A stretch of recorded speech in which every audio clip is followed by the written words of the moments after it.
First Coast's most accurate forecast from the First Coast News Weather Team, certified by Weather Rate, sponsored by AC Designs.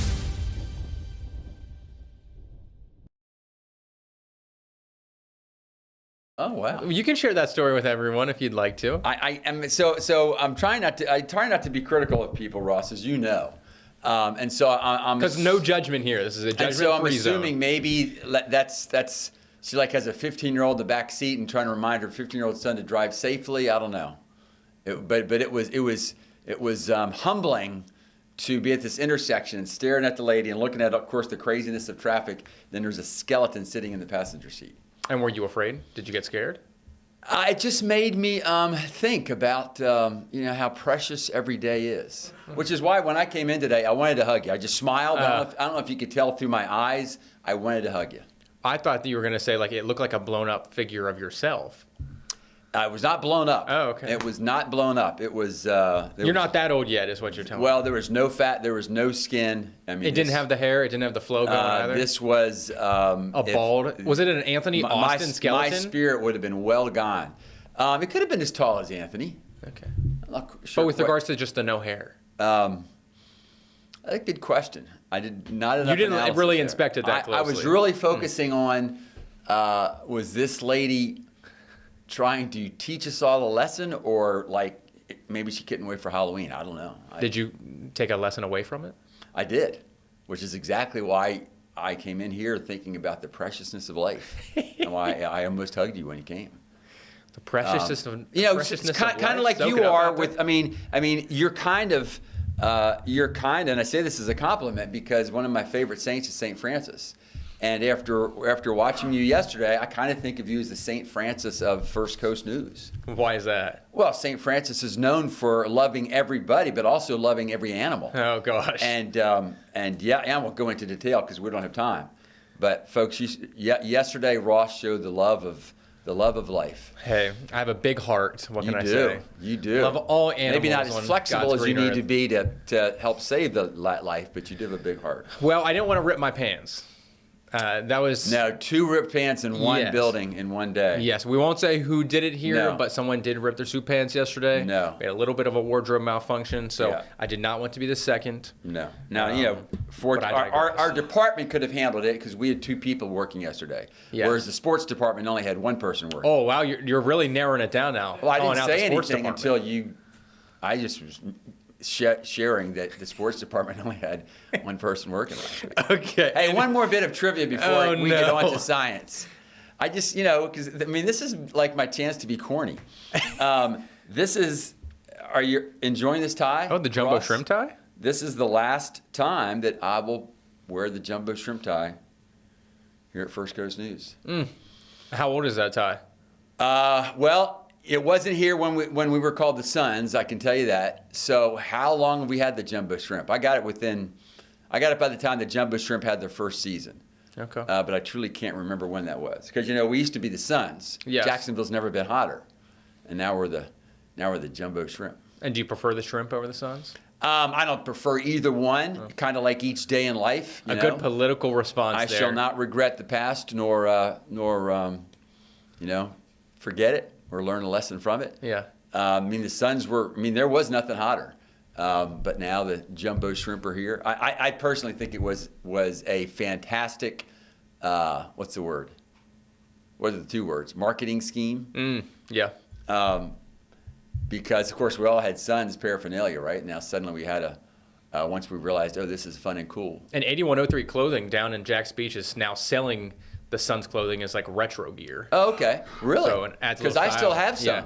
Oh, okay. And I could use some cash. Should I? Well, so now that would bring you some like street cred now. Yeah. Oh, to wear it. Oh yeah, to wear it gotcha, now. Gotcha. Yeah, people would see you and be like, "Oh, Tim's looking good." All right. Speaking of meteorological cred, go to it. Go to it. The new numbers are out, and Ross is going to present. Yeah. So this is comparing the Colorado State outlook that came out back in April, and then NOAA's 2025 seasonal Atlantic hurricane outlook. Also came out here today. So this is kind of comparing the two, but we want to specifically look at just NOAA's outlook and prediction for this upcoming season. So named storm-wise, they've got that range 13 to 19 storms. The average is right around 14. Hurricanes, 6 to 10. That's slightly above average there, with that average being 7. And then major hurricanes, they are forecasting or expecting 3 to 5 major hurricanes somewhere in the Atlantic basin throughout the season, and that average is 3. So again, all of these are going to be slightly above average predictions for this season, Tim. Now, I put this together because you are the wealth of knowledge. And older, but I do appreciate you showing this. Yeah, and you reminded us that. So they average these out in typically 30-year spans. So a 30-year average. Back in 1982, when Tim first came to Jacksonville, this is what the average was for storms or named storms, hurricanes, and major hurricanes, significantly less than what they are now. So, and the reason I like that is, number one, I think it's just important to share those numbers. But for climate change, it's a reminder that the temperatures are warming, and as we know, there's a pretty close correlation between the warmer the oceans, the more energy potentially there is, and so this is probably a moving average. I hope it's not the case. But if we don't get a grip of this, Ross, and who knows what you might be talking about 35, 40 years from now as far as what those averages are. The number that really pops up at me, because I know there can be discussion about, well, maybe because of satellites and this or that, some of that rise might be because we can see them better. Now, we also know that also because of satellites, there are some systems that we used to call storms we don't, because the satellites are better. But to me, the big number that jumps out are major hurricanes, because as we know, and I'm saying this mathematically, that major hurricanes, and for folks who don't know, that's category 3, 4, and 5, they cause exponentially more. Exponentially mean at least 10 times more. Exponentially more damages and deaths. And so to go from an average of 1.5, just an average, I'm not talking about peaks, but just to go from 1.5 to 3, that is a big increase, in just plain impacts to people, especially because, well, yeah, I'll just leave it there. But I think probably a major hurricane would most likely have least been missed by satellite pictures. Yeah. And I won't go into the numbers, but because I don't remember them exactly.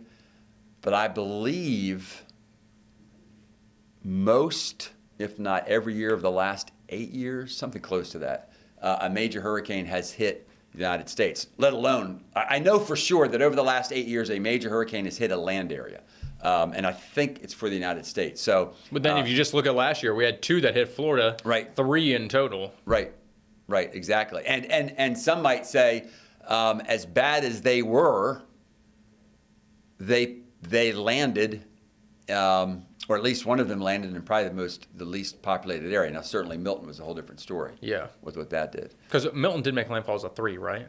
Yes. Yeah. It was up briefly to a 5, right? And and then weekend before coming on shore. Yeah, but obviously still caused big problems. So we are what now? 10, 11 days away from the official start of the hurricane season. So now's the time to start doing some of those storm preps, making sure you have those plans in place, know your evacuation zones, things of that nature. And of course, our annual hurricane special, Tim, that's going to be airing next Friday. And you just saw some of the a portion of the finished version, right? Yes, a little bit. At least my piece of the special. So that's something to look forward to for the end of next week. And for people all over, certainly people in Waycross have learned that you don't have to be on the ocean to be impacted significantly. But Ross went up to Waycross, and as hard to hit as the Jacksonville metropolitan area was, as a reminder, folks, the big ones, Idalia and Helene, right? Mm-hmm. Pretty much hit at Live Oak, Lake City, Waycross. In other words, inland area is the hardest. And you talk to some people who up there that far inland experience weather they've never experienced from hurricanes, right? Or at least not that severe. Yeah, and I mean, similar story for folks in like northern Georgia, western North Carolina, who had the devastating, life-changing flooding up there with all the deaths. I mean, they were probably the most impacted by all of the tropical systems this year. You're talking about widespread damage and deaths. Yeah, and deaths. Yep. And just think, that's hundreds and hundreds of miles away from the coast. So it's not just those coastal areas, but the inland locations as well. But we digress here, at least for now, with regards to the hurricane stuff. Outside, you can pretty much see exactly where that front that we had come through last night brought some of those isolated thunderstorms, a couple of which were severe. It's kind of slowed down and stalled out down to our south. So only a few isolated showers trying to sneak their way in towards Interlaken, Putnam County, Flagler County even, but otherwise looks to be a pretty dry night for folks out there tonight, Tim. Yeah, we're just basically getting a serious outflow, and that shot you showed earlier showed those thunderstorms pretty much south of I-4. I mean, as far as the intense thunderstorm activity. And there's well, you can sort of see the impact of that cirrus shield. It's actually hotter temperatures off to the north. Yeah, and we did hit, I think we hit 90 or 91 in Jacksonville. I think we did. And it has kind of come down a little bit in the last hour or two. So, but much lower dew points today. Yes, and I do have that here. Yeah. Okay. Yeah. Wow. There you go. Ignore Palatka, obviously. Yes. But everybody else pretty much in the 50s. Since the airport got to 63, I'm assuming, I don't know for a fact, but there may have been a few inland spots at least got close to the 60-degree mark this morning, which felt pretty good. You and I were both out there doing our exercise thing, trying to get the blood moving. Just felt a little bit better today. Yeah, much more so than my Tuesday morning run, which I think I sweat everything out that I had in me. So, yes, it was a nice, fresher, drier start to the morning. We're kind of expecting that tomorrow then as well. Yeah, but this evening, they're for sure playing ball, right? Yes, I do have that here somewhere. So there's the forecast lows for tomorrow. Yep. So that's pretty similar to what we saw here earlier this morning. Tomorrow, temperature-wise, also going to be a pretty similar story.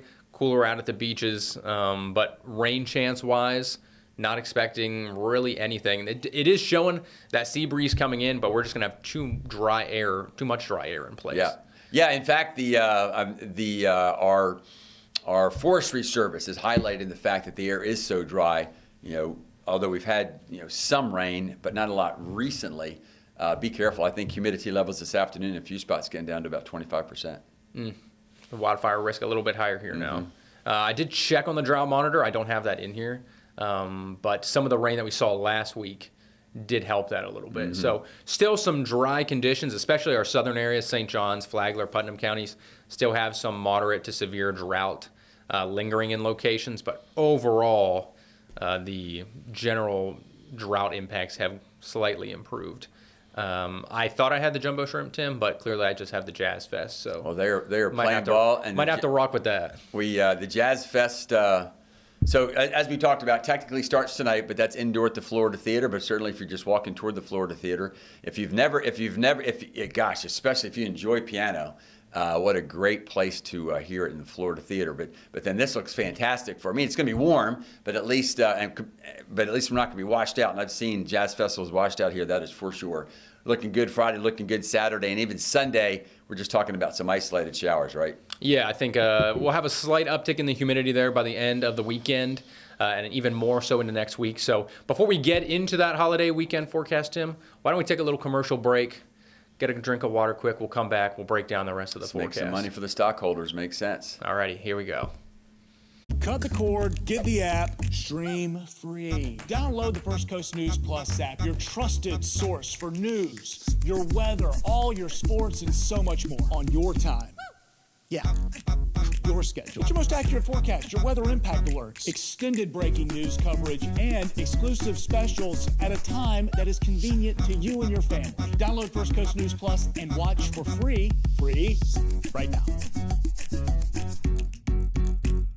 I knew I needed physical therapy to be able to get back to doing the things I want to do, specifically golf. Throughout Brooks Rehabilitation, with the 50-plus locations we have, we see people with many injuries across the board. We're really looking to individualize a treatment plan and create goals together. That way they can get back to the sport or activity they love to do. I would definitely recommend Brooks to anyone who needs physical therapy. It enabled me to get back on the golf course to do what I want to do.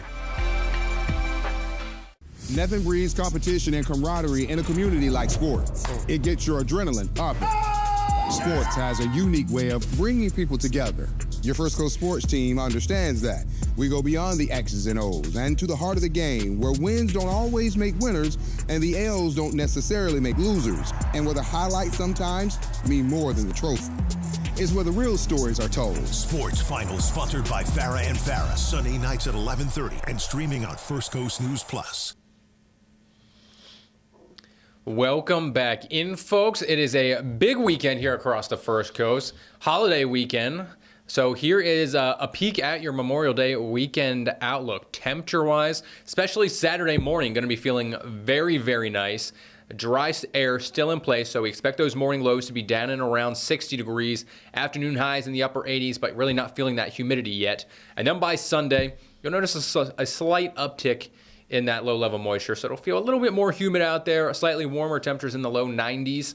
But overall, Tim, looking like a pretty nice weekend here to get out and about, maybe head out on the boat or out to the beaches here. Just going to have to be mindful. The rip current risk isn't high, but it is moderate. So if you're perhaps new to the area or you don't go to the beach very often and you're planning to this weekend, just keep that in mind. Moderate risk for both Friday and Saturday as we head into the holiday. And I want to remind folks that especially if you go to the city proper beaches, and what I mean is that not places where you drive where there's not as many, but there are still lifeguards, that there's lots of lifeguards up and down the coast. And, you know, especially if you're taking your family, you know, why not put the blankets down, an umbrella down within 20 or 30 yards or where they are. I mean, it's their job, and it's a lot easier for them to keep track of kids or anybody else if they're in front of them.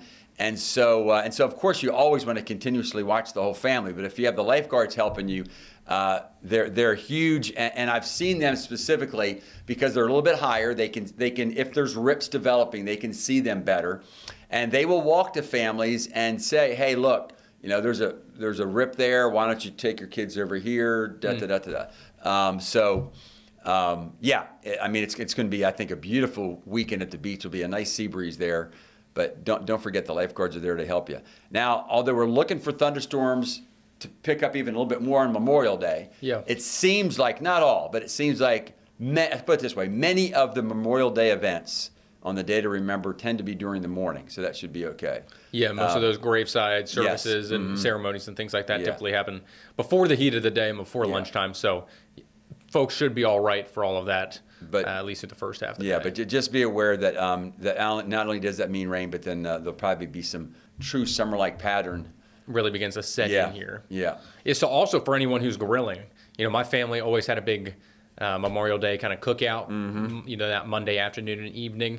So for anyone who has outdoor plans, also just be mindful of the storm and lightning threat as you kind of get into the latter portions of the afternoon and early evening there on Monday.